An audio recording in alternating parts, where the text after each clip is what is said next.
Welcome to our channel TGTV వార్తా కథనాలపై విశ్లేషణ కార్యక్రమం మార్నింగ్ న్యూస్ కు స్వాగతం. నేను మీ జర్నలిస్ట్ సత్య. ముందుగా రాష్ట్రంలో జరుగుతున్న రాజకీయ పరిణామాలను కనుక పరిశీలించినట్లయితే నిన్నటి రోజున అసెంబ్లీలో బడ్జెట్ సమావేశం మీద చర్చ సందర్భంగా హరీష్ రావు వాగ్బాణాలతోటి మాటల తూటాలతోటి మన అక్కడ నిన్నటి రోజున ఊచకోత కోసిండు అధికార పక్షాన్ని అనే విషయాన్ని మనం ఇక్కడ నిన్నటి రోజున ఏదైతే ప్రత్యక్షంగా టీవీల ద్వారా వీక్షించిన తెలంగాణ సమాజం అందరికి కూడా మన ప్రత్యక్షంగా వీక్షించిన విషయం తెలిసిందే. అందులో భాగంగా మరి ఇక్కడ బడ్జెట్ కు సంబంధించి ఏదైతే వాస్తవానికి దగ్గరలో మేము పెడతా ఉన్నాం, మరి ఇక్కడ అప్పులు తీసుకునే రాబోమని చెప్పి మరి ఏదైతే ప్రగల్భాలు పలికిండో రేవంత్ రెడ్డి, దానికి వాస్తవానికి విరుద్ధంగా ఉన్నది బడ్జెట్ అని చెప్పుతూ మరి ఇక్కడ బడ్జెట్ నుంచి మరి సవివరంగా దానికి సంబంధించిన ఒక్కొక్క పద్దు మీద సవివరంగా ఆయన వివరణ ఇస్తూ చివరికి మరి ఇక్కడ వారి లోపాలను వారి భాషలోనే ఎత్తి చూపుతూ మరి ఇక్కడ ఏదైతే అధికార పక్షాన్ని పూర్తి స్థాయిలో ఇరుకునబెట్టిండు. చివరికి ఆయన ఏదైతే ఒక పిట్టకథ మాదిరిగా ఒక పిట్టకథ చెప్పి యావత్ మరి అక్కడ అధికార పక్ష సభ్యులను మరి ఇక్కడ ఎలాంటి బూతులు ఉపయోగించకుండా ఏ విధంగా బట్టలిప్పచ్చో నిన్నటి రోజున అసెంబ్లీలో హరీష్ రావు గారు మరి ఇక్కడ నిరూపించి చూపించిండ్రు. మనం ఇక్కడ ఒక పక్షాన్ని ఎండగట్టాలంటే బూతులతోనో మరి ఇక్కడ బజారు భాషతోనో చిల్లర భాషతోనో కాదు, ప్రజలను మెప్పించే భాషలో కూడా వారిని చిలువలు వలవలుగా వాళ్ళను బట్టలుడదీసి సమాజం ముందు మరి ఇక్కడ బట్టలుడదీయడం అంటే వారు చేసిన లోటుపాట్లన్నింటినీ కూడా ఎత్తి చూపుతూ ప్రజలకు అర్థమయ్యే భాషలో వివరించి అధికార పక్షాన్ని ప్రజల ముందు దోషిగా నిలబెట్టడానికి మరి ఇక్కడ తన శాయశక్తిలా కృషి చేసిండు. చివరికి ఆయన చెప్పిన పిట్టకథ నిన్నటి రోజున ప్రజల్లోకి పూర్తిగా చొచ్చుకపోయిన అంశాన్ని కూడా మనం చూడవచ్చు. పిట్టకథను కనుక ఒకసారి చూసుకున్నట్టయితే ఒకటే నిమిషం అధ్యక్ష, ఒక చిన్న కథ చెప్పిన ఉపన్యాసాన్ని ముగిస్తా అధ్యక్ష. ఓన్లీ 1 minute అధ్యక్ష. పంచతంత్రంలో చిన్నయ్య సూరి గారు చెప్పిన కథ అధ్యక్ష. పంచతంత్రంలో చిన్నయ్య సూరి గారు చెప్పిన కథ అధ్యక్ష.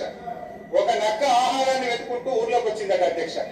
అక్కడ రజకులు ఉపయోగించే నీలి రంగు ఉన్న తొట్టిలో పడిపోయింది.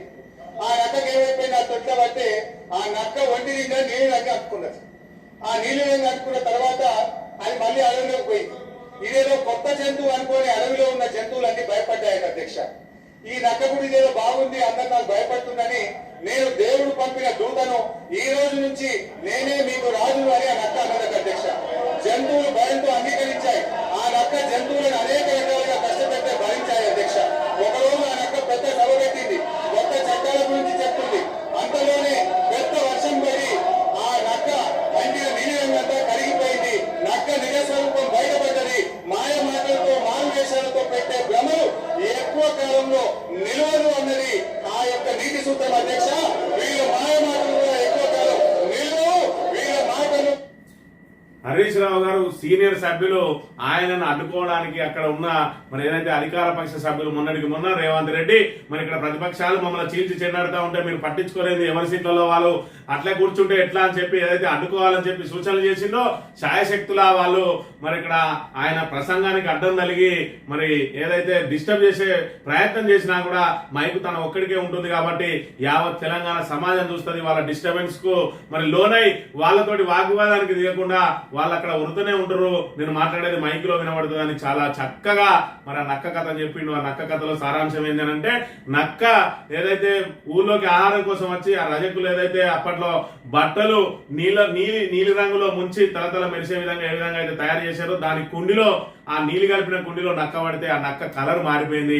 కలర్ మారిపోయినాక తిరిగి అది అడవికి వస్తే ఏదో కొత్త జంతువు అని చెప్పి అన్ని జంతువులు దానికి మర్యాద చేయడం ప్రారంభించినాయట. ఆ మర్యాద చేయడం చూసుకొని నక్క ఏం చేసింది, నేను దైవదూతను, నన్ను దేవుడు పంపిండు, నేనే ఈ కాంచి మీకు రాజును అని చెప్పి అది ప్రయత్నం చేసి వాళ్ళను చిత్రహింసలకు గురి చేసే ప్రయత్నం చేస్తూ చట్టాలు మారుస్తా అని చెప్పి ఒక సభను ఏర్పాటు చేసిందట. ఆ సభలో మరి అక్కడ ఒకవైపు దాని నక్క ప్రసంగిస్తా ఉంటే వర్షం పడ్డదట. ఆ వర్షం పడి ఆ వర్షం నీటి తన మీద పడడంతో ఉన్న నీలి రంగు అంతా తొలగిపోయింది. తొలగిపోయిన తర్వాత నక్క నిజ స్వరూపం బయటపడ్డది. ఇలా కాంగ్రెస్ కూడా మరి ఇక్కడ తెలంగాణ ఏర్పాటు తర్వాత ఇప్పటి వరకు తెలంగాణను సర్వనాశనం చేసింది కాంగ్రెసే. మనం పోరాటం చేసింది కాంగ్రెస్ మీదనే, మనం తెలంగాణ తెచ్చుకున్నది కాంగ్రెస్ కు వ్యతిరేకంగానే. కాంగ్రెస్ మీద పోరాటం చేసి కాంగ్రెస్ ఏదైతే గతంలో మన తెలంగాణను మరి ఇక్కడ ఆంధ్రతోటి ముడిపెట్టి మరి మనం స్వతంత్రం ఏర్పడ్డ తర్వాత ముందుగా ఆంధ్ర వాళ్ళు తమిళ్లో ఉండేది, మనకు మాత్రం హైదరాబాద్ స్వతంత్ర రాష్ట్రంగా ఉండేది. మరి ఇక్కడ హైదరాబాద్ ఏదైతే తమిళనాడు నుంచి మరి వేరుపడ్డ ఆంధ్రప్రదేశ్ ను అక్కడ నెహ్రూ మన ఇద్దరిని కలిపి మరి ఆంధ్రప్రదేశ్ ఉమ్మడి ఆంధ్రప్రదేశ్ గా తయారు ఏదైతే చేసిండో దాని ద్వారా పూర్తిగా వివక్షకు లోనై మన తెలంగాణ యావత్తు మరి ఇక్కడ వివక్షకు గురై పూర్తిగా విస్మరించబడ్డది. మనకు నిధులు లేవు, నియామకాలు లేవు, నీళ్లు లేవు, ఈ రకంగా ఇబ్బందులు పడి ఆత్మగౌరవం కోసం మనం కాంగ్రెస్ మీద పోరాటం చేసి తెచ్చుకుంటే ఆ తర్వాత 10 ఏళ్ల తర్వాత మళ్ళీ కాంగ్రెస్ అనే నక్క మరి ఆ నీలి రంగులో మునిగొచ్చి నేను కొత్త దేవుడు పంపిన దూతను అన్నట్టుగా వచ్చిన తర్వాత తెలంగాణ ప్రజానీకం కూడా అంతా అదే నమ్మిండ్రు. మరి ఏదో దైవదూత లాంటిది అని చెప్పి రేవంత్ రెడ్డి సారథ్యంలో వచ్చిన కాంగ్రెస్ మనకి ఇప్పటి వరకు అన్యాయం చేసిన కాంగ్రెసే ఈ కాంగ్రెస్ అని చెప్పి మరి అప్పుడు ఎవరు తేరుకోలేకపోయినారు. చివరికి ఇవాళ వర్షం పడ్డది, ఆ నక్క మొత్తం దాని మీద అంటుకున్న నీలి రంగు అంతా వేయింది. ఈ రోజు నక్క నిజ స్వరూపం బయటపడ్డది. ప్రజలకు ఇప్పుడు తెలిసింది ఆ నక్కే ఈ నక్క అని. ఇగో ఈ రకంగా ఈ రోజున మనం నానా ఇబ్బందులు పడతా ఉన్నాం రేవంత్ రెడ్డి పాలనలో. అంటే అసలు కాంగ్రెస్ నైజమే అది. మనలా అత్యధిక కాలం పాలించిందే కాంగ్రెస్ పార్టీ. మనలా ఈ రోజు ఈ స్థితికి కారణమే కాంగ్రెస్ పార్టీ. అయినా కూడా మార్పు తెస్తా అంటే మేము ఏం మార్పు తెస్తారనుకున్నారు? మరి ఇక్కడ మార్పు తెచ్చింది నిజంగానే రేవంత్ రెడ్డి ఇచ్చిన మాట కట్టుబడి ఉన్నాడు. ఉమ్మడి ఆంధ్రప్రదేశ్ లో ఏవైతే పరిస్థితులు ఉండనో నీళ్ల కోసం కిలోమీటర్ల మీద బిందెలు పట్టుకొని వెళ్ళడానికి ఏ విధంగా అప్పుడు వెళ్ళినామో ఇప్పుడు అదే మార్పు తీసుకొచ్చిండు. ఇంటింటికి మిషన్ భగీరథ నల్ల ఇప్పి ఇంటి ముందటే నల్ల ఇప్పుకునేది 10 సంవత్సరాలు బీఆర్ఎస్ ప్రభుత్వ పాలనలో. కానీ మార్పు తీసుకొచ్చి మళ్ళా కిలోమీటర్ల మేర నెత్తి మీద కుండలు పెట్టుకొని నీళ్ళ పోయే మార్పును తీసుకొచ్చిండు. మరి అదే విధంగా సాగునీటికి కొరతను తీసుకొచ్చిండు, తాగునీటికి కొరతను తీసుకొచ్చిండు, కరెంటుకు కోతలు పెట్టిండు, ఈ రకంగా యూరియాకు తిప్పలు పెట్టిండు, నాణ్యమైన విత్తనాలు దొరికే అవకాశం లేకుండా చేసిండు, వ్యవసాయాన్ని పూర్తిగా దండగా చేసి మరి ఆయన ఇచ్చిన మాట ప్రకారం మార్పునైతే తీసుకొచ్చిండు. తెలంగాణ ప్రజానికమే అర్థం చేసుకోవడానికి కొంత సమయం పట్టిందనే విషయాన్ని మనం ఇక్కడ గమనించాలి. ఇక మంతని విషయానికి వస్తే నిన్న రోజున మంతని మాజీ ఎమ్మెల్యే పుట్ట మధుకర్ గారు ఇక్కడ ప్రెస్ మీట్ ఏర్పాటు చేసి బడ్జెట్ లో మరి మంతనికి ఏ విధంగా అన్యాయం జరిగింది, మరి ఇక్కడ బడ్జెట్ కు సంబంధించి ఏదైతే నేను మెడికల్ కళాశాల తీసుకొస్తా అని చెప్పి ఏదైతే మరి ఇక్కడ చెప్పిండో శ్రీధర్ బాబు ఇప్పుడు మంత్రి స్థానంలో ఉన్నాడు, నెంబర్ 2 నేనే అంటాడు, నీ సలహాలు తీసుకొని రాష్ట్రాన్ని పరిపాలిస్తున్నా అని చెప్పి రేవంత్ రెడ్డి చెప్తా ఉన్నాడు. అసెంబ్లీలో బట్టి విక్రమార్క బడ్జెట్ ప్రవేశపెడితే మండలిలో శ్రీధర్ బాబే బడ్జెట్ ప్రవేశపెట్టిండు. కానీ ఆయన చదివే బడ్జెట్ లో మంత్రికి రూపాయి లేకపోవడం మాత్రం ఇది విచిత్రమైన విషయం. మరి ఇక్కడ చూసుకున్నట్టయితే మంత్రికి బడ్జెట్ లో మంత్రికి మొండి చేసి చూపిన మంత్రి అప్పు పుట్టట్లేదని పరువు తీస్తున్న సీఎం రేవంత్ రెడ్డి. ఇసుక దందా కోసమే కాళేశ్వరం ప్రాజెక్ట్ ఆగం, పేదోళ్ల కోసమే మా పోరాటం ఆగదు. మంత్రి మాజీ ఎమ్మెల్యే పుట్ట మధుకర్ అసెంబ్లీలో బడ్జెట్ ప్రవేశపెట్టే అవకాశం మంత్రి శ్రీధర్ బాబు కల్పించినప్పటికీ మంత్రి ప్రజలకు తెలంగాణ రాష్ట్ర బడ్జెట్ లో ఆయన మొండి చేసి చూపించారని మంత్రి మాజీ ఎమ్మెల్యే పుట్ట మధుకర్ మండిపడ్డారు. మంత్రి నియోజకవర్గంలో కుటుంబం బంధువులు లేని 3 ఓట్లున్న దుద్దిల కుటుంబానికి 40 ఏళ్ల అవకాశం కల్పిస్తే ఈనాటి మంత్రికి 5 సార్లు ఎమ్మెల్యేగా అవకాశం కల్పించిన మంత్రి నియోజకవర్గానికి బడ్జెట్ లో ₹1 కూడా కేటాయించకపోగా ఈ ప్రాంత ప్రజలకు మంత్రిగా చేసిందేం లేదని ఆయన పనితీరు పట్ల ఆగ్రహం వ్యక్తం చేశారు. కాంగ్రెస్ ప్రభుత్వం అధికారంలోకి వచ్చిన వెంటనే కాళేశ్వరం ప్రాజెక్టు కింద భూములు కోల్పోయిన నిర్వాసితులకు నష్టపరిహారం మరి ఇక్కడ పెంచి ఇప్పిస్తామని హామీ ఇచ్చింది. కానీ బడ్జెట్ లో మాత్రం కేటాయింపులు చేయకపోవడం విడ్డూరం అన్నారు. నియోజకవర్గంలో ప్రసిద్ధిగాంచిన పుణ్యక్షేత్రం అనేక ఔషధ మూలికల నుంచి రామగిరి కిల్లాను అభివృద్ధి చేస్తానని, ప్రాంతంలో విద్యాభివృద్ధికి ప్రాధాన్యత ఇస్తానని, మెడికల్ కళాశాల తీసుకొస్తానని హామీ ఇచ్చారన్నారు. ప్రభుత్వం రాగానే సీఎం రేవంత్ రెడ్డి తన నియోజకవర్గానికి మెడికల్ కళాశాల తీసుకువెళ్లారు. కానీ ఆయన పక్కనే కూర్చునే మంత్రి మాత్రం తన నియోజకవర్గానికి మెడికల్ కళాశాల మంజూరు చేయించలేకపోయారని ఎద్దేవా చేశారు. పోతారం లిఫ్ట్ అయితే ఈ ప్రాంత ప్రజలకు సాగునీరు అందుతున్న ఆలోచనతో ఆనాడు సింగరేణి అధికారులతో మాట్లాడడం జరిగిందని, ఆనాడు ప్రతిపాదన కూడా చేశామని ఆయన గుర్తు చేశారు. కానీ మంత్రిగా పోతారం లిఫ్ట్ గురించి ఊసే ఎత్తకపోవడం విడ్డూరంగా ఉందన్నారు. ఎమ్మెల్యేగా మంత్రిగా పదవులను వాడుకుంటున్నాడు తప్ప ఈ నియోజకవర్గంలో 80% ఉన్న బీసీ, ఎస్సీ, ఎస్టీ, మైనారిటీ అగ్రవర్ణాల్లోని పేదల గురించి ఆలోచన చేయడం లేదని, వారి సంక్షేమానికి బడ్జెట్ లో రూపాయి కేటాయించలేదని విమర్శించారు. బీడు భూములు సస్యశ్యామలం చేసిన కాళేశ్వరం ప్రాజెక్టు కావాలని బదనాం చేసి నిర్వీర్యం చేసేందుకు కుట్రలు చేశారన్నారు. సీఎం రేవంత్ రెడ్డి పక్కనే ఉండే మంత్రి వంత పడకుండా ఈ ప్రాంత రైతుల గురించి ఆలోచన చేస్తే కాళేశ్వరం ప్రాజెక్టు ఎడారిగా మారేది కాదన్నారు. కేవలం ఇసుక దందాన్ని కొనసాగించడానికే కాళేశ్వరం ప్రాజెక్టును నిర్వీర్యం చేయాలని చూస్తున్నారని చెప్పి ఆయన తీవ్రంగా మరి ఆరోపణలు చేసిండు. ఏదైతే ఉన్నదో మరి ఇక్కడ మేనిఫెస్టోలనే పెట్టిండు. మేనిఫెస్టో కమిటీ చైర్మన్ అయినే కాబట్టి మరి తాను అధికారంలోకి వచ్చిన తర్వాత కాళేశ్వరం ఏదైతే ముంపు గ్రామాల ప్రజలు ఉన్నారో, భూ నిర్వాసితులు ఉన్నారో వాళ్ళకు పరిహారం పెంచి ఇప్పిస్తాడు. ఇప్పటి వరకు ఊసే లేదు. గెలిచి వచ్చిన తర్వాత కాటారం మండల కేంద్రంలో ఏర్పాటు చేసిన రోడ్ షోలో మంత్రిగా ఆయన మరి ఎలక్ట్ అయిన తర్వాత నెల రోజుల తర్వాత మంత్రిగా ఆయన ఏం చెప్పిండంటే 365 రోజుల లోపు చిన్న కాళేశ్వరం ప్రాజెక్టును పూర్తి చేయిస్తా అని చెప్పి మాట ఇచ్చిండు. ఇప్పటికే 30 రోజులు 35 రోజులు పూర్తి అయిపోయింది. ఇంకా 330 రోజులలోనే నేను చిన్న కాళేశ్వరం ప్రాజెక్టును అందుబాటులోకి తీసుకొస్తా అన్నాడు. ఇప్పటి వరకు తట్టెడు మత్తెత్తింది లేదు, చిన్న కాళేశ్వరం ప్రాజెక్టు పూర్తయింది లేదు. పోతారం లిఫ్ట్ కోసం ప్రతిపక్షంలో ఉండగా తన కాంగ్రెస్ శ్రేణులతోటి బీఆర్ఎస్ ప్రభుత్వం మీద దుమ్మెత్తిపోయడానికి కలెక్టరేట్ కు ట్రాక్టర్ల ద్వారా ర్యాలీ చేయించింది. కానీ మరి అధికారంలోకి వచ్చిన తర్వాత పోతారం లిఫ్ట్ కు మరి డబ్బులు పెట్టి అనే సోయి లేదు అనే విషయాన్ని అయితే మనం ఇక్కడ గమనించాలి. అదేవిధంగా కాళేశ్వరం ప్రాజెక్టు మీద కుట్రలు అన్ని కాళేశ్వరం ప్రాజెక్టు నిండబెట్టి గోదావరి నిడారుగా చేసి ఈ రోజు రైతులకు సాగునీరు అందకుండా పొలాలు ఎండిపోయే పాపం ఇక్కడ రేవంత్ రెడ్డితో పాటు శ్రీధర్ బాబు కూడా తప్పదు. ఎందుకంటే మంతని నియోజకవర్గంలో ఉన్నది ఇక్కడ మరి ఇక్కడ అన్నారం బ్యారేజ్ అదేవిధంగా సుందిల బ్యారేజీలు సేఫ్ అని చెప్పి మరి ఇక్కడ ఒకవైపు మరి ఇక్కడ నీటిపారుదల శాఖ మంత్రే చెప్పిండు. అయినప్పటికీ కూడా అన్నారం గేట్ ఎందుకు ఎత్తిండు, మరి ఎల్లంపల్లి ఏదైతే అన్నారం సుందిల గేట్ ఎందుకు ఎత్తిండు, అక్కడ మేడిగడ్డ దగ్గర ఒక పిల్లర్ గుంగి మొత్తం గేట్లు ఎత్తేసినప్పటికీ కూడా అక్కడ కాఫర్ డ్యాం కట్టి దాన్ని ఆ కాఫర్ డ్యాం ద్వారా నీటిని కన్నెపల్లి మరి పంప్ హౌస్ తరలించి కన్నెపల్లి పంప్ హౌస్ ద్వారా అన్నారం ద్వారా మరి ఇక్కడ సుందిల ద్వారా ఎల్లంపల్లికి చేసినట్టయితే ఇప్పటి వరకు మరి ఇక్కడ రైతులకు ఈ పంటలు ఎండిపోయే పరిస్థితి ఉండేది కాదు. ప్రాజెక్టులన్నీ మరి ఇక్కడ రిజర్వాయర్లన్నీ కలకల్లాడేది, గొలుసుకట్టు చెరువులన్నీ కూడా నిండి ఉండేది, ఎస్ఆర్ఎస్పి కూడా పునరుజ్జీవం కలిగి ఉండేది. ఈ రోజు కేవలం బీఆర్ఎస్ ను బదనాం చేసే కుట్రలో భాగంగా మరి ఎలాంటి మరి ప్రాబ్లం లేని ఏదైతే అన్నారం అదేవిధంగా సుందిల బ్యారేజీల గేట్లు ఎత్తి ఈ రోజు రైతుల కడుపు కొడతా ఉన్నారు. ఆ పాపం అంతా శ్రీధర్ బాబు అని చెప్పి నేను చెప్పిన పరిస్థితి. అదేవిధంగా మెడికల్ కళాశాల తెస్తా అన్నాడు. ఏది నీ మెడికల్ కళాశాల? ఆల్రెడీ మరి మీ ప్రభుత్వంలో పూర్తి స్థాయి బడ్జెట్ పెట్టగలిగేది 4 బడ్జెట్లు, అందులో 2వ బడ్జెట్ కూడా పెట్టేసిండ్రు. ఇంకా మీరు పెట్టేది 2 బడ్జెట్లు, సగం పాలన అయిపోయింది. మరి ఇంకెప్పుడు నిధులు తీసుకొస్తావు? ఇప్పటి వరకు మంత్రిగా అసలు మంత్రి నియోజకవర్గానికి తెచ్చిన నిధులన్నీ ఈ 16 నెలల కాలంలో అనేది ఒకసారి మంత్రి మరి ఇక్కడ పునరాలోచన చేసుకోవాలి. ఈ విధంగా మంత్రికి మరి మేలు చేయకుండా కేవలం మంత్రిని మరి ప్రజలు మరి ఇక్కడ ఏదైతే సౌకర్యాలు లేమితోటే కొట్టుకోవాలనే చూస్తా ఉన్నాడు శ్రీధర్ బాబు అనే విషయాన్ని కూడా ఒకసారి మనం గమనించాలి. ఎందుకంటే మరి ఇక్కడ పుట్టమధు గారు విమర్శలను కనుక చూసినట్టయితే ఆయన కుటుంబం లేదు, బంధువులు లేరు, అత్త లేరు, మామ లేరు, చిన్నాయన లేరు, పెదనాయన లేరు. మరి ఆయన హైదరాబాద్ నుంచి చుట్టం చూపుగా మంత్రికి వస్తాడు. ఆయన బంధువర్గం ఎవరు ఇబ్బంది పడరు, ఆయనను పనులు అడగడానికి కూడా ఎవరు సాహసించరు. ఎందుకంటే ఆయన ఎవరి గలవడు. ఒక్కరోజు వస్తే మరి ఇక్కడ చుట్టూ పోలీసు బలగాలం పెట్టుకొని మరి టకా ఈడికాడికి తిరిగే వరకే టైం అయిపోతుంది. ఆయన దగ్గరికి సమస్యలు చెప్పుకోవడానికి ప్రజలు ఎవరు, సమస్యలను వివరించడానికి ఆయన కింది స్థాయి నాయకులు సాహసించరు.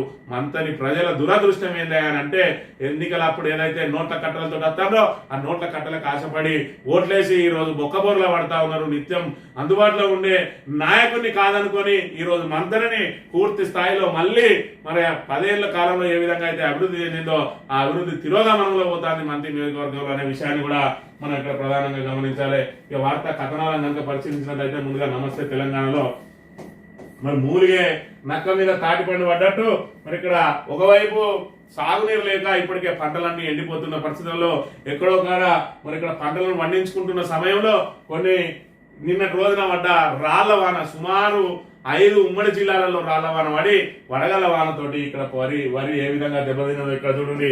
ఒకవైపు ఏమో సాగునీళ్ళు లేక నీళ్ళందక పంటలు ఎండిపోతా ఉంటే అరాకొరగా పండిన పంటలను నిన్నటి రోజున వచ్చిన వడగళ్ల వాన నాశనం చేసింది. ఇక్కడ చూసుకుంటే తెలంగాణలో ఒకవైపు వరి పంట కోతలకు సిద్ధమవుతుండగా మరోవైపు నీళ్ల కొరత చివరి తడులకు నీరందనం లేదు. పెద్దపల్లి జిల్లా ధర్మారం మండలంలోని కొత్తపల్లి గ్రామంలో ఎండిన వరి పొలంలో రైతు బూకే రమేష్ నాయక్ ఇది పెద్దపల్లి జిల్లాకు సంబంధించింది.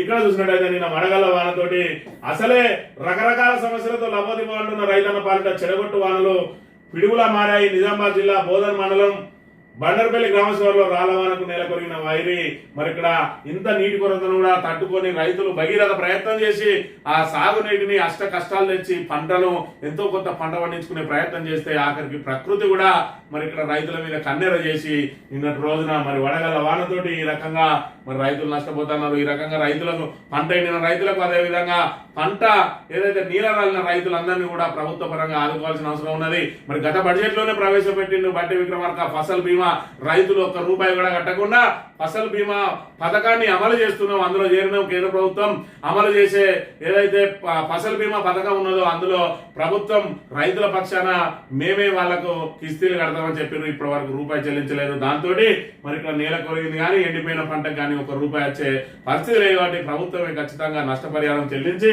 ఆదుకోవాల్సిన అవసరం ఉన్నది.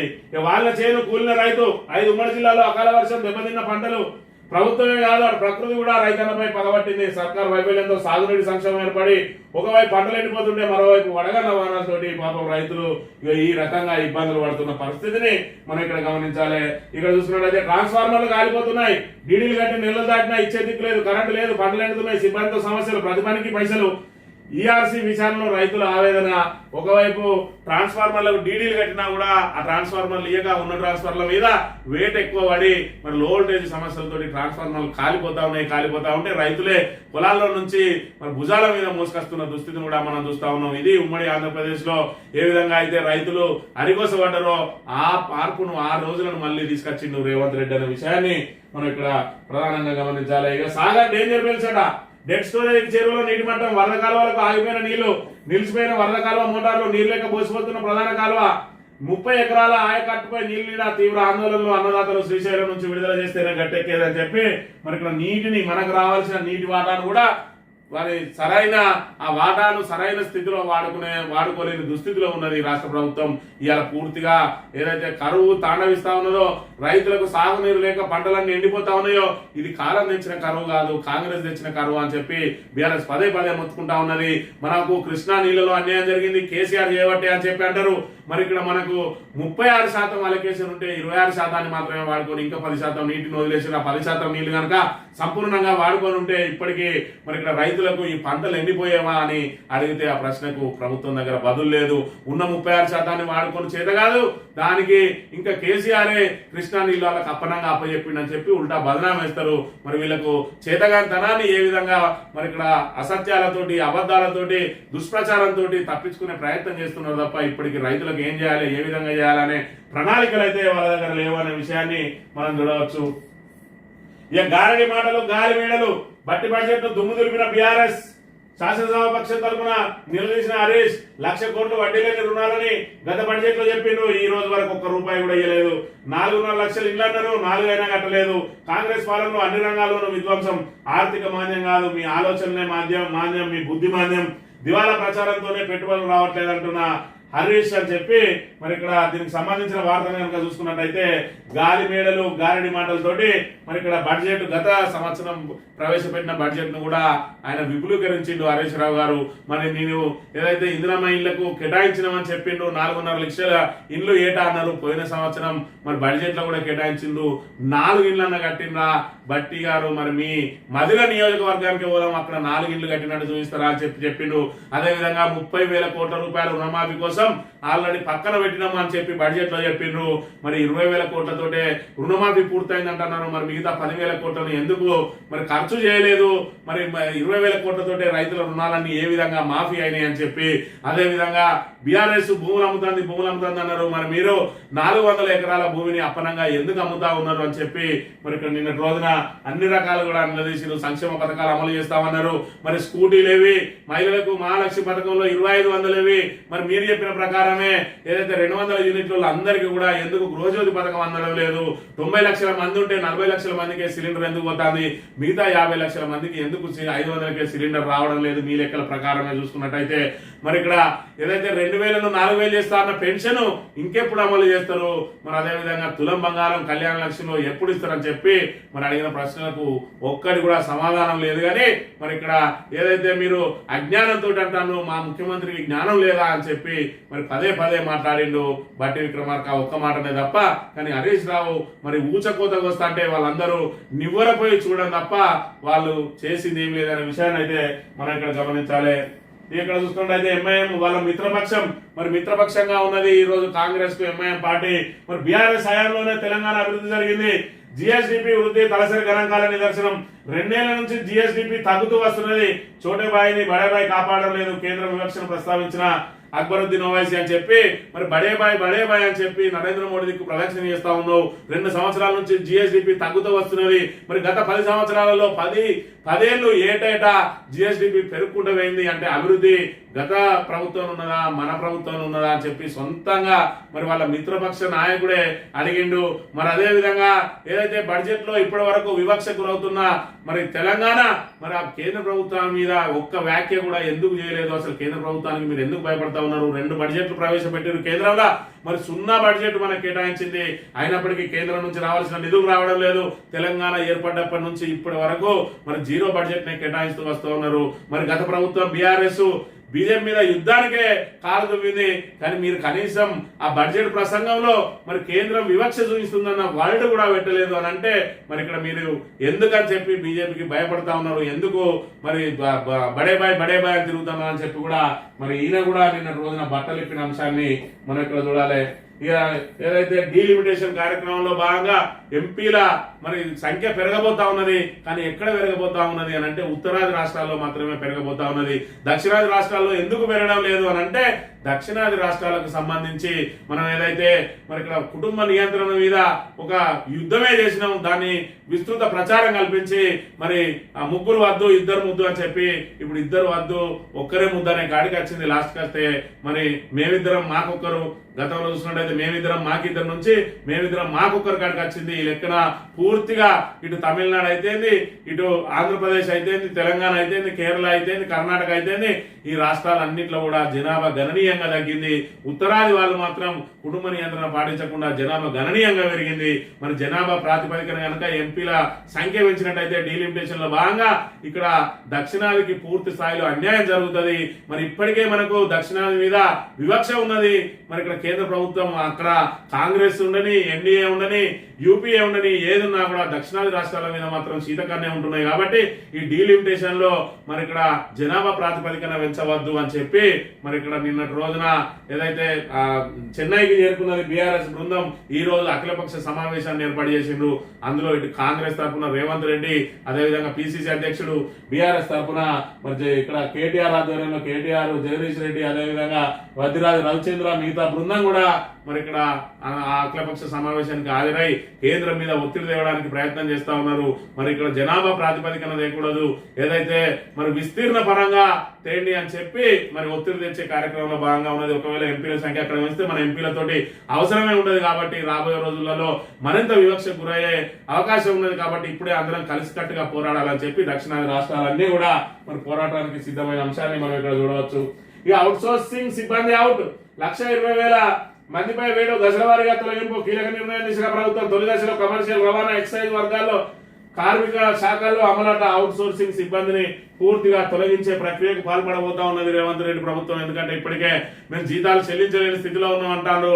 దాంతో మరి ఇక్కడ సుమారు 1,20,000 మందికి మరి ఇక్కడ వాళ్ళకి ఇచ్చే జీతమే తక్కువ అయినప్పటికీ కూడా వాళ్ళని తొలగించి ఉన్న ఏదైతే ప్రభుత్వ సిబ్బంది ఉన్నారో వాళ్ళ ద్వారానే పనులు చేయించుకోవడానికి ఈ 1,20,000 మందిని తొలగించడానికి ప్రయత్నం చేస్తా ఉన్నది ఇక్కడ కాంగ్రెస్ ప్రభుత్వం. రాబోయే రోజులలో అవుట్ సోర్సింగ్ సిబ్బంది రోడ్డు మీద పడబోతా ఉన్నారు అని చెప్పి ఇక్కడ వార్తను ప్రచురించింది.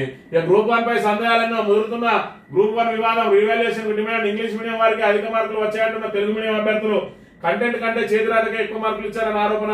టీజీపీఎస్సీ గ్రీవెన్స్ సెల్ కు వెలువెత్తుతున్న ఫిర్యాదులు అని చెప్పి మరి ఇక్కడ గ్రూప్ 1 లో ఇంగ్లీష్ మీడియంలో రాసిన వాళ్ళకు మార్కులు ఎక్కువ, తెలుగు మీడియంలో రాసిన వాళ్ళకి మార్కులు తక్కువ. దీనికి కారణం వాళ్ళ లోపల సబ్జెక్ట్ కాదు, వాళ్ళ హ్యాండ్ రైటింగ్ ఏదైతే ఇంగ్లీషు మరి చూడ చక్కగా ఉంటుందో ఆ రైటింగ్, దాని ద్వారానే మరి వాళ్ళకి మార్కులు ఎక్కువ ఉంటాయి తప్ప దానిలో సబ్జెక్ట్ లేదు, కంటెంట్ లేదు. ఖచ్చితంగా రీవాల్యుయేషన్ చేయాలని చెప్పి రీవాల్యుయేషన్ కు ఏదైతే ప్రభుత్వం అనుమతించిందో మరి పెద్ద సంఖ్యలో దరఖాస్తులు పోతా ఉన్నాయి అని అంటే అది కూడా తెలుగు మీడియం వాళ్ళే పోతా ఉన్నారు అని అంటే తెలుగు మీడియం మీద వివక్ష మరి పడ్డదని చెప్పి ఇక్కడ చెప్తున్న పరిస్థితిని మనం ఇక్కడ ప్రధానంగా చూడవచ్చు. తెలంగాణ దినపత్రిక కనుక చూసుకున్నట్టయితే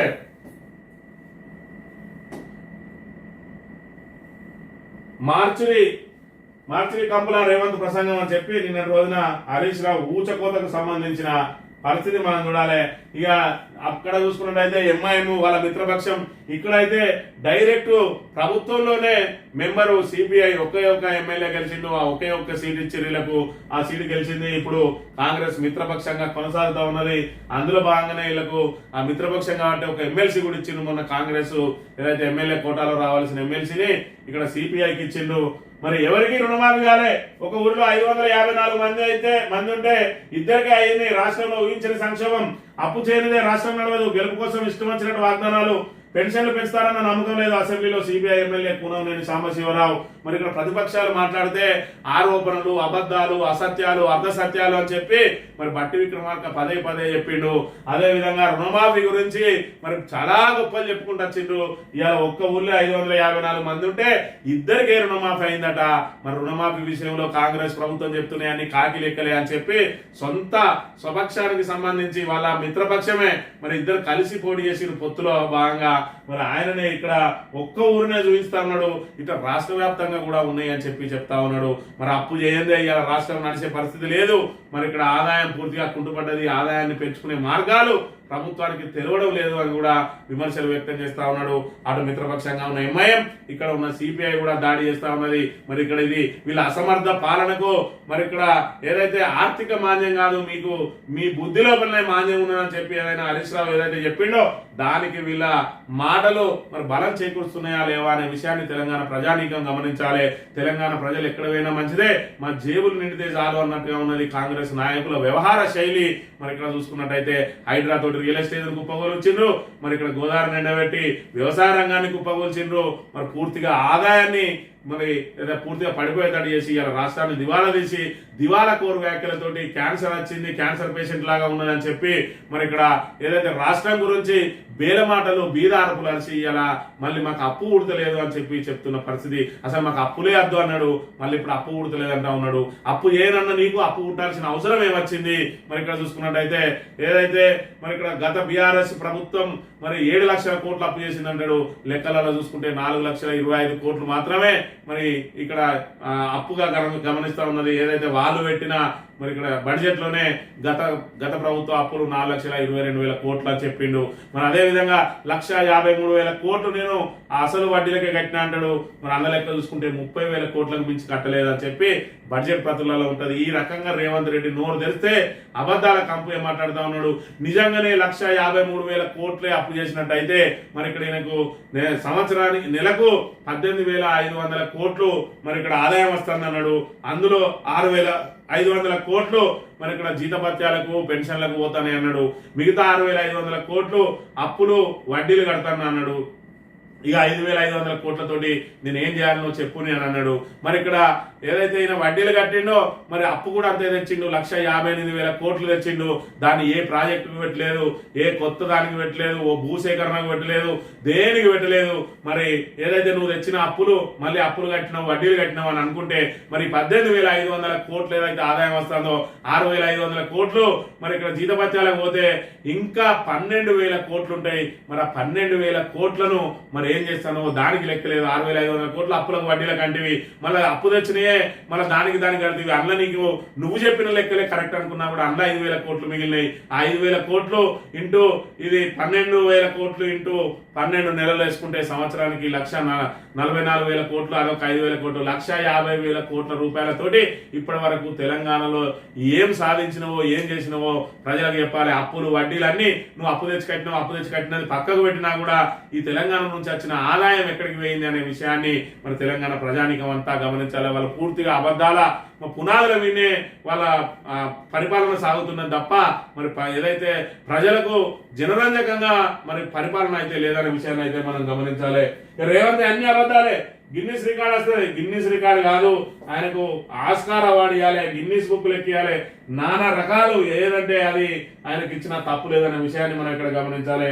MLA Bala Nayak Revanth class. MLA Bala Nayak Congress party నాయకుడు, కాంగ్రెస్ పార్టీ ఎమ్మెల్యే, 2 సార్లు ఎమ్మెల్యే అయ్యిండు. ఆయనకు ఎందుకు క్లాస్ ఇచ్చిండు అని అంటే మరి లంబాడికి సంబంధించిన ఆయన బాలనాయక్ లంబాడి కులానికి సంబంధించి మరి కేసీఆర్ మాకు అన్ని రకాలుగా మా కులానికి సమకూర్చిండు, మాకు మరి పరిపాలన మా మీద వివక్ష లేదు, కానీ కాంగ్రెస్ ప్రభుత్వంలో మాత్రం మా లంబాడి కులం మీద వివక్ష నడుస్తా ఉన్నది, కేసీఆర్ పాలనే బాగుంది అని చెప్పి ఏదైతే ఆయన మొన్నటి రోజున బహిరంగ వ్యాఖ్యలు చేసిండో దానికి ఆయన పిలిచి క్లాస్ ఇచ్చిండట. ప్రతిపక్ష నాయకుడు నువ్వు ఎట్లా పొగుడుతావా అని చెప్పి మరి నీ పాలన చండాలంగా ఉన్నప్పుడు మరి ఇక్కడ ఆయన చెప్పక తప్పది. దాంతో పాపం ఇక నిన్న రైతులు చాలా సంతోషంగా ఉన్నారని చెప్పి మరి అక్కడ క్లాస్ వీకుడు తోటే ఇక్కడ ఆయనకి ఇక వంట వాడుతూ పెడతా ఉన్నాడు. ఇదంతా ఆర్టిఫిషియల్. మరి మొన్న చెప్పింది ఆయన మనసులో ఉన్న మాట. ఆ మనసులో ఉన్న మాటను చెరిపేయడానికి మళ్ళీ ఆర్టిఫిషియల్ గా ఏం చెప్పినా కూడా మనసులో ఉన్న మాట మాత్రం ఎటు పోదనే విషయాన్ని మనం గమనించాలి. సాక్షి దినపత్రిక విషయానికి వస్తే బడ్జెట్ బలబలలు అని చెప్పి ఇక్కడ హరీష్ రావు ఆర్థిక మాంద్యం కాదు మీ బుద్ధి మాంద్యం అంటే ఆర్థిక విధ్వంసం చేసిన మీరా విమర్శించేదని, ఆర్థిక విధ్వంసం బీఆర్ఎస్ చేస్తే మరి మీరు చేసింది ఏంటిదో ఇక్కడ చెప్పాలి. ఒకటే సంవత్సరంలో 1,58,000 కోట్లు అప్పు చేసిండు. మరి 10 సంవత్సరాల్లో 4,20,000 కోట్లు అప్పు చేస్తేనే అదొక పెద్ద అప్పులాగా అయితే మీరు ఒక సంవత్సరంలోనే 1,58,000 కోట్లు అప్పు చేస్తే మరి దీన్ని ఏమంటారు? మరి ఇక్కడ వాళ్ళు 4,20,000 కోట్లు అప్పు చేసినప్పుడు వాళ్ళు 7,200 ఉన్న మెగావాట్ల విద్యుత్ ఉత్పత్తిని 22,000 మెగావాట్లకు పెంచిండు.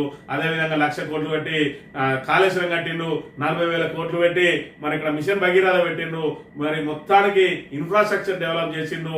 అసలు మనకు మొత్తానికి సౌకర్యాలు లేవు. మనకు రోడ్లు కూడా మరి ఎంత చండాలంగా ఉండేది అనేది తెలంగాణ ప్రజానికి అంతా కూడా తెలుసు. మరి ఈ రోజు చూసుకున్నట్టయితే మరి ఊరూరా రోడ్లు వేసిన పరిస్థితి. మరి అన్నిటి కూడా తెలంగాణను సవరించింది బీఆర్ఎస్. ఆ సవరించిన తెలంగాణలో పాలన సాగించడం చేతగాక ఇంకా కూడా ఆరోపణలు చేసుకుంటూనే మరి వెల్లడిస్తా ఉన్న కాలం అనే విషయాన్ని మనం ఇక్కడ ప్రధానంగా గమనించాలి. నిన్న రోజున 10th పేపర్లు తారుమారనేట.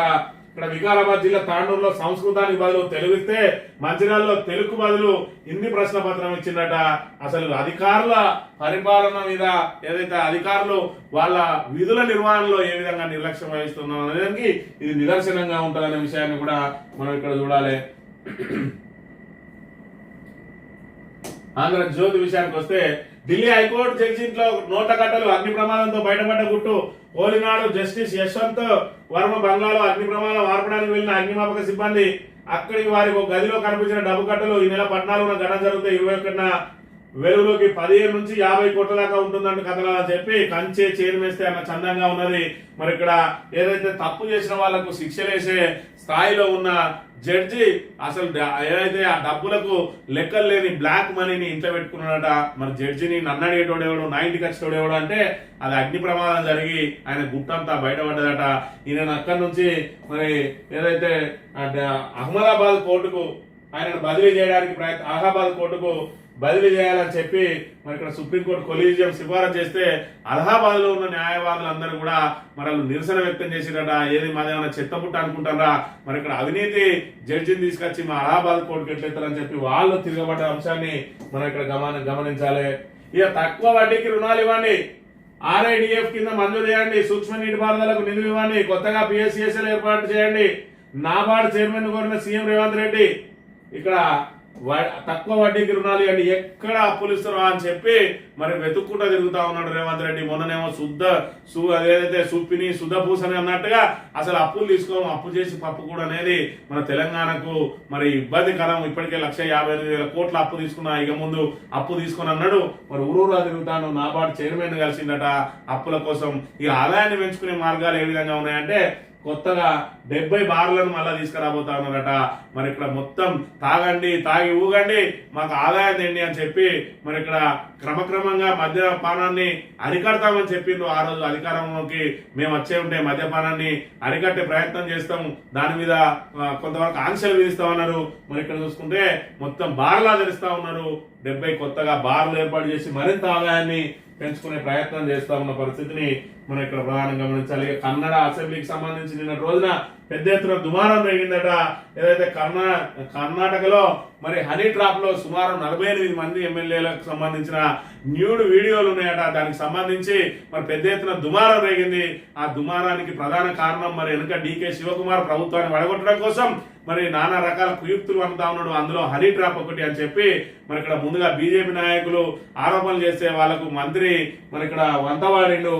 మరి ఇక్కడ ఆ మంత్రి తర్వాత 2 మంత్రులు సహా 48 మంది ఎమ్మెల్యేలపై అశ్లీల వీడియోలు కొందరు జాతీయ పార్టీల నేతలు న్యాయమూర్తులు కూడా అసెంబ్లీలో వెల్లడించిన మంత్రి రాయన్న వెనుక డీకే శివకుమార్ ఉన్నారని బీజేపీ కాంగ్రెస్ నేతలు అన్నారు. కాంగ్రెస్ నేతలు కూడా మరి ఇక్కడ డీకే శివకుమార్ ఎట్లా అయినా సరే సీఎం పీఠం మీద కూర్చోవాలని చెప్పి సిద్ధరామయ్య దించడం కోసం ఆయనను మరి ఉచ్చు బిగించే కార్యక్రమంలో భాగంగా ఈ హనీ ట్రాప్ అనే దాన్ని బయటికి తీసుకొచ్చి దీన్ని మొత్తం సీడీల రూపంలో బయట మరి ఇక్కడ దుమారం రేపుతా ఉన్నాడని చెప్పి మరి ఇక్కడ సొంత పార్టీ నాయకులు చెప్తున్న పరిస్థితిని కూడా మనం గమనించవచ్చు. ఈనాడు దినపత్రిక విషయానికి వస్తే వడగాలు తెచ్చిన నష్టం అని చెప్పి మన నిర్మల్ జిల్లా ముదోల్లో 2 సెంటీమీటర్లు వరి మొక్కజొన్న మామిడి రైతులకు నష్టం అని చెప్పి ఈ రకంగా ఏదైతే ధాన్యం కొనుగోలు కేంద్రాలు కర్నూలు జిల్లా చొప్పదండి మార్కెట్ లో కొట్టుకుపోతున్న మొక్కజొన్నలట, పెద్దపల్లి జిల్లా కొనరావుపేటలో పడిపోయిన మొక్కజొన్న పంటను చూపిస్తున్న రైతు, ఇక్కడ వాన వర్షంతోటి మన మొక్కజొన్న పోతా ఉన్నది, ఇక్కడ కంకులు ఏదైతే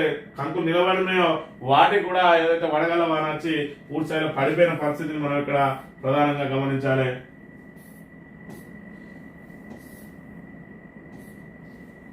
మేడిగడ్డ కుంగుబాటు ఘటన 17 మంది ఇంజనీర్లపై క్రిమినల్ చర్యలు, మరో 30 మందిపై శాఖాపరమైన చర్యలు, రాష్ట్ర ప్రభుత్వానికి విజిలెన్స్ సిఫారసు.